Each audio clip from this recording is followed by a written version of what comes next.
Waouh, Papy Louis en action. Allez.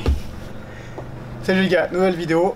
Alors aujourd'hui, je pense que je suis assez bien placé pour enfin faire cette vidéo là, pour vous montrer comment on change ces pneus, parce que j'ai, on va dire, longtemps galéré.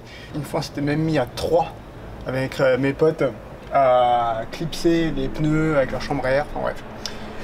Donc eh bien, écoutez, là en fait j'ai crevé sur les deux roues, sur mon dernier crash.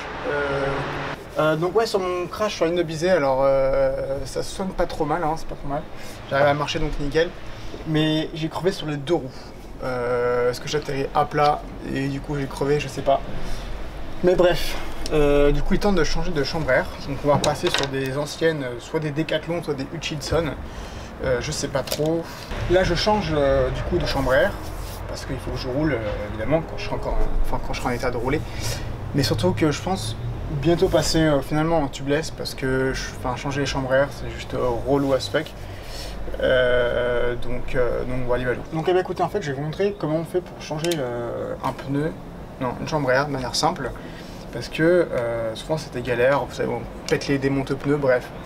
Alors moi ce que je vous conseille c'est de prendre les démonte-pneus de chez Decathlon, parce que j'ai déjà réussi à les tordre, mais presque à pas 90 degrés, mais franchement pas très loin, et ils n'ont pas pété quoi.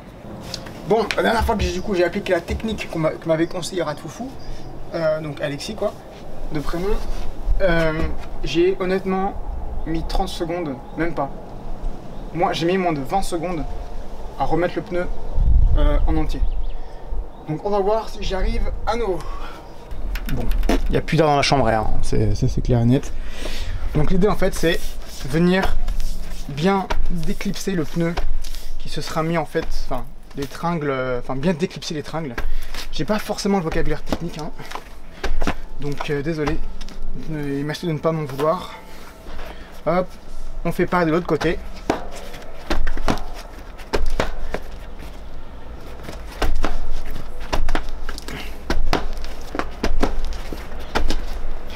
Et alors là, moi ce que je fais, c'est que je prends un seul démonte-pneu en fait.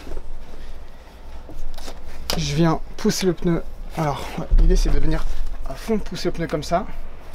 Et avec un démonte-pneu, je viens déclipser sortir le pneu de la roue. Et après en poussant, et ben voilà, on arrive du coup à l'enlever. Hop. Bon après, ça sert à rien d'y aller au pneu, avec le démonte-pneu. On peut y aller à la main.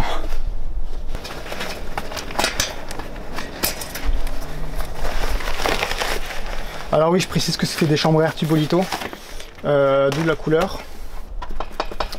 Voilà. J'expliquerai après à la fin de la vidéo du coup les avantages et inconvénients de la chambre à air Tubolito. Donc après, on vérifie qu'on n'a pas de merde dans le pneu. Si on a un peu de poussière, le mieux c'est quand même de le vider. Mais on vérifie qu'il n'y ait pas de petits cailloux ou autre. Là, il n'y a rien du tout. Une fois que ça c'est fait, on prend la chambre à air et on vient la gonfler un petit peu.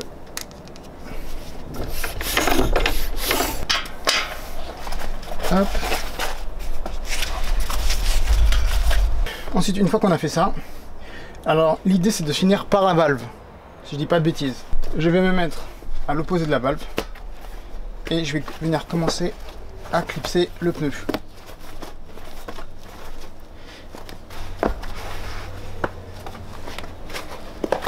Sauf qu'en fait là, je vais arriver à un moment donné où le pneu va rester au niveau côté jante. Donc c'est là que ça va commencer à devenir sportif et savoir si on a mal fait la technique ou pas.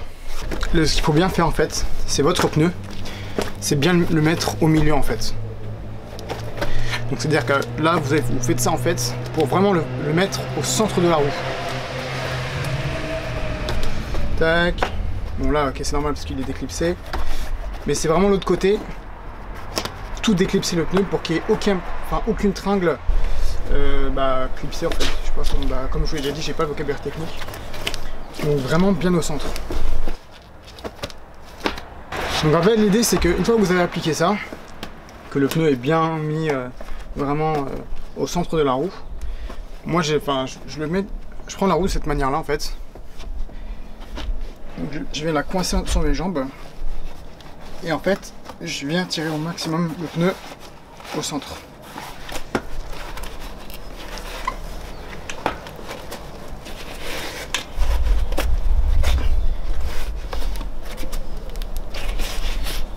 Vous allez voir, regardez, là il reste quasiment pas grand chose.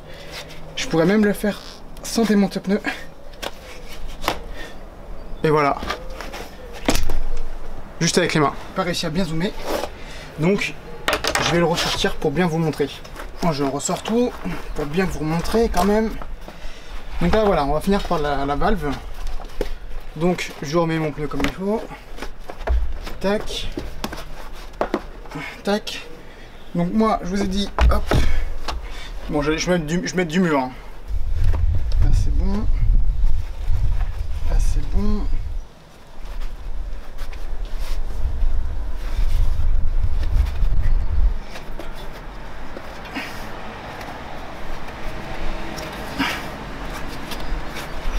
Ah, il reste pas grand chose là. Ça passe. Et voilà. J'ai réussi à mettre mon pneu sans les démonter le pneu au final. Nickel.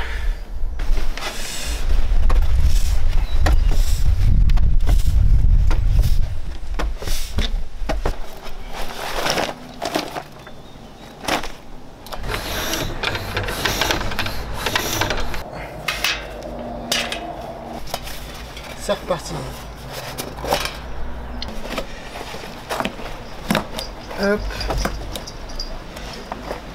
Et c'est reparti.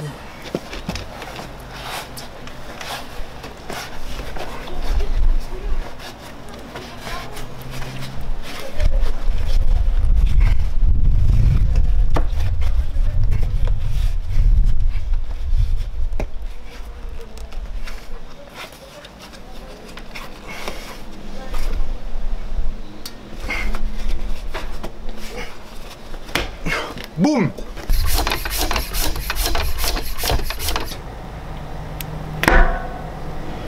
Du coup, appliquez bien cette technique-là, entraînez-vous quand vous n'avez rien à faire le dimanche ou le samedi.